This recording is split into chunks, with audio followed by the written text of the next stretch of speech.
সখীপুরে আমি প্রত্যেকটা ইউনিয়নে এই ধরনের একটি করে ব্রিজ করব। এবং যারা এই ভিডিওর মাধ্যমে আমাকে দেখতে পাবেন, আপনারা কোথাও যদি কোনো কালভার্টের প্রয়োজন পড়ে, কাঠের ব্রিজের প্রয়োজন পড়ে, কোনো মসজিদের অজুখানা, মাদ্রাসার অজুখানার প্রয়োজন পড়ে, কোথায় রোড ঘাটের কোনো সমস্যার সমাধান করার প্রয়োজন পড়ে, আমার সাথে আপনারা যোগাযোগ করতে পারেন। শরীয়তপুর ২ আসনে গণ অধিকার পরিষদ মনোনীত প্রার্থী ইঞ্জিনিয়ার আখতারুজ্জামান সম্রাট মাঝির উদ্যোগে উত্তর তারাবনিয়া ৬ নং ওয়ার্ডে নির্মিত কাঠের সেতুর জন্য ৩টি ইউনিয়নের যাতায়াতের স্বস্তি ফিরে পেল। দীর্ঘদিন যাবৎ এই ভাঙা পুল থাকার কারণে ঝুঁকি নিয়ে যাতায়াত করতে হতো স্থানীয়দের। এছাড়াও স্কুল কলেজের শিক্ষার্থীরা ভোগান্তির শিকার হতো। ১৯ নভেম্বর সেতুটি উদ্বোধনের মধ্য দিয়ে উত্তর তারাবনিয়া, দক্ষিণ তারাবনিয়া ও সখীপুরের যাতায়াতে স্বস্তি পেল সাধারণ জনতা। এটার বাজেট ১,৫০,০০০ টাকা, আর এখানে মালামাল বিক্রি করছিলাম ২০,০০০ টাকা, ১,৭০,০০০, আর আমার ভিতর থেকে গেছে ১১,০০০ টাকা। ১,৮১,০০০ টাকা দিয়ে আপনাদের এই কাঠের একটা সুন্দর ব্রিজ উপহার। খুশি তো আপনারা? সম্রাট বিভিন্ন এলাকার অবকাঠামো উন্নয়নের পাশাপাশি বিভিন্ন মসজিদ মাদ্রাসায় করেছেন সহায়তা। এছাড়াও মাদ্রাসার অজুখানা নির্মাণ, গরিব শিক্ষার্থীদের মাঝে কোরআন বিতরণ সহ নানামুখী কাজের অংশীদার তিনি। উপকার হয়েছে যদি ঠিকঠাক মতন সরকারি যে বরাদ্দ আসে, যারা জনপ্রতিনিধি আমাদের মতন সমাজসেবক, তারা যদি সঠিকভাবে ন্যাক নজরে সুন্দর মতন এটা যদি বরাদ্দ অর্থ দিয়ে কাজ করে, তাহলে এমন সুন্দরভাবে প্রত্যেকটা ব্রিজ, কালভার্ট, ব্রিজ করা যায়। অনেক উপকার হয়েছে। আমরা ওই হুজুর বাড়ির রাস্তা দিয়ে ঘুরে বাসা যাইতাম, আবার মনে করি আসার সময় অনেক সময় বাড়া হইলে সেই চারণ বাজার ঘুরিয়ে আবার আসতে হইতো এই খাসকান্দি। আমাকে আসতে অনেক কষ্ট হয়ে যেত। ধন্যবাদ, অনেক অনেক অনেক ধন্যবাদ সম্রাট ভাইকে। আমাদের অনেক গাড়ি ড্রাইভারদের মানুষের উপকার হয়েছে। আমরা দোয়া রইল সম্রাট ভাইয়ের জন্য।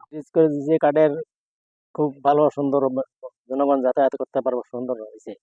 মানুষ ৩,০০০ মানুষ যাতায়াত করে, ২০-৩০টা অটো যাতায়াত করে, স্কুলের ছেলেমেয়েরা যাতায়াত করে। আগে কিরকম ছিল জিনিসটা? আগে তো ভাঙ্গা ছিল, এটা মানুষ যাতায়াত করে, এটা রিপেয়ারিং করিয়া কোনো রকম তালিবিলি করে মানুষ হাঁটতে পারতো। এখন তো খুব মজবুত হয়েছে কাঠের ব্রিজ। খুব আমি এলাকারই সন্তান, উত্তর তারাবনী ইউনিয়নের। এই এলাকার জনগণ আমার কাছে গিয়েছিল যে ভাই, আপনারা তো রাজনীতি করেন, আমাদের একটা কাঠের পোল আছে, সেটা একবারে ভেঙে গেছে দীর্ঘদিন ধরে, তা আমরা যাতায়াত করতে পারি না। তারপরে আমি এখানে আসার পরে পরিদর্শন করার পর আমি ভেদারগঞ্জের ইউনো মহোদয়ের সাথে কথা বলি যে আমাকে একটা কাঠের ব্রিজ করে দিতে হবে। তারপরে উনি আমাকে সহযোগিতা করে, ইউনো মহোদয়ের সহযোগিতার মাধ্যমেই আমি এই কাঠের ব্রিজটি করে দিলাম। এই ব্রিজ দিয়ে প্রতিনিয়ত প্রায় ৩ থেকে ৩,৫০০ মানুষ যাতায়াত করে। স্কুলের ছেলেমেয়েরা যায়, মাদ্রাসার ছেলেমেয়েরা যায়, সাধারণ জনগণ যায়। এটা দিয়ে সখীপুরের লোকজন যাতায়াত করে, দক্ষিণ তারাবনিয়ার লোকজন যাতায়াত করে, উত্তর তারাবনিয়ার লোকজন যাতায়াত করে। তাই এই জনসাধারণের কথা চিন্তা করে অতি দ্রুত ২৫ দিনের মাথায় এই কাঠের ব্রিজটা করে দিয়েছি। আর সবচেয়ে মজার বিষয় হচ্ছে, এই ব্রিজটার জন্য আমাকে ১.৫ লক্ষ টাকা দিয়েছিল। ১.৫ লক্ষ টাকা, আর এখানে যে পুরাতন মালামাল ছিল সেখানে বিক্রি করছিলাম ২০,০০০ টাকা, ১,৭০,০০০ টাকা। আর ব্রিজটা করতে গিয়ে আমার খরচ দাঁড়িয়েছে ১,৮১,০০০ টাকা। আমার কাছ থেকে ১১,০০০ টাকা এটার মধ্যে ভর্তি হয়েছে।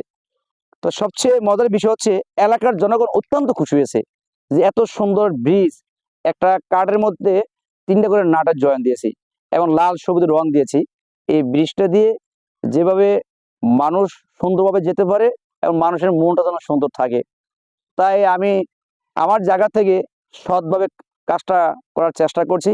তা আমি একটা কথাই বলতে চাই, যারা জনপ্রতিনিধি বর্তমানে আছে, তাদের কাছে যে সরকারি বরাদ্দ আসে, সেই বরাদ্দটা যদি সঠিকভাবে ব্যয় করে, তাহলে এমন সুন্দর ব্রিজ প্রত্যেকটা ইউনিয়নের মধ্যে হওয়া সম্ভব। কারণ অনেক জায়গায় দেখা যায় যে সরকারি যে বরাদ্দ আসে, সেখান থেকে পরিপূর্ণ বরাদ্দটা জনগণের মাঝে, কাজের মাঝে বন্টন করে না। বন্টন না করার কারণে সেখানে ভালো মানের ব্রিজ, ভালো মানের কালভার্ট, ভালো মানের রাস্তা মেরামত করা সম্ভব না। যারাই কাজ করবে জনগণের জন্য, এলাকার জন্য, তাদের সই নিয়ে থাকতে হবে, মন মানসিকতা ভালো থাকতে হবে। এই যে আমি যে এই কাঠের ব্রিজটা করছি, এখান থেকে আমি যদি নর্মাল কাঠ দিতাম, টাকাটা ইউজ করতাম, বা নিচে যেই মজবুত করার জন্য আমাদের পিলার দরকার ছিল, পিলার না দিতাম, তো আমি এটা থেকে প্রায় 50 থেকে 60 হাজার টাকা লাভ করতে পারতাম। তো লাভের চেয়ে আমার হিসাব করতে হয়েছে এই রাস্তা দিয়ে, এই কাঠের ব্রিজ দিয়ে আমার এলাকার জনগণ হাঁটাচলা করবে, আমিও হাঁটাচলা করব। যদি আমি সরকারি বরাদ্দটা ঠিকভাবে ব্যয় করে সুন্দরভাবে মজবুতভাবে যদি একটা কাঠের ব্রিজ করতে পারি, তাহলে কাঠের ব্রিজটা অন্তত 5 বছর লাস্টিং করবে, 5 বছরের মধ্যে হাত দেওয়া যাবে না। আর এখন জনপ্রতিনিধি যারা আছে তারা কিভাবে কাজ করে সেটা আমার মাথায় ধরে না। তো আমি আমার জায়গা থেকে সততার সাথে সৎভাবে কাজগুলো করার চেষ্টা করেছি, যাতে জনগণ সুন্দরভাবে যেতে পারে। আর আপনারা আসছেন, যারা দেখতে পাচ্ছেন যে এখানে এলাকার গণ্যমান্য ব্যক্তিরা আছে এবং তাদের মতামত নিতে পারেন। তা আমি ওপেনে এটা বলে দিলাম যে আমার ব্রিজটা করতে এসে এখানে কাঠের প্রায় 1,81,000 টাকা খরচ গিয়েছে। সরকারি বরাদ্দ আমাকে 1.5 লাখ টাকা দিয়েছিল, আর 20,000 টাকা আমি এখান থেকে পুরাতন মালামাল বিক্রি করেছি, আর 11,000 টাকা আমার ভিতর থেকে এখানে অ্যাড করেছি।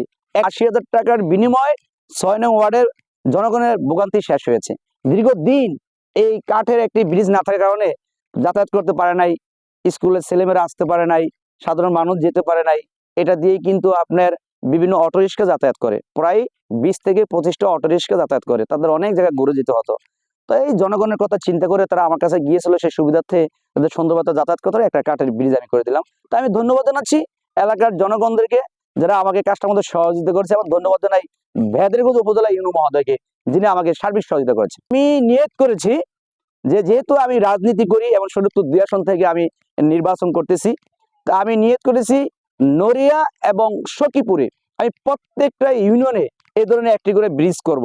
এবং যারা এই ভিডিওর মাধ্যমে আমাকে দেখতে পাবেন, আপনারা কোথাও যদি কোনো কালভার্টের প্রয়োজন পড়ে, কাঠের ব্রিজের প্রয়োজন পড়ে, কোনো মসজিদের অজুখানা, মাদ্রাসার অজুখানার প্রয়োজন পড়ে, কোথায় রোড ঘাটের কোনো সমস্যার সমাধান করার প্রয়োজন পড়ে, আমার সাথে আপনারা যোগাযোগ করতে পারেন।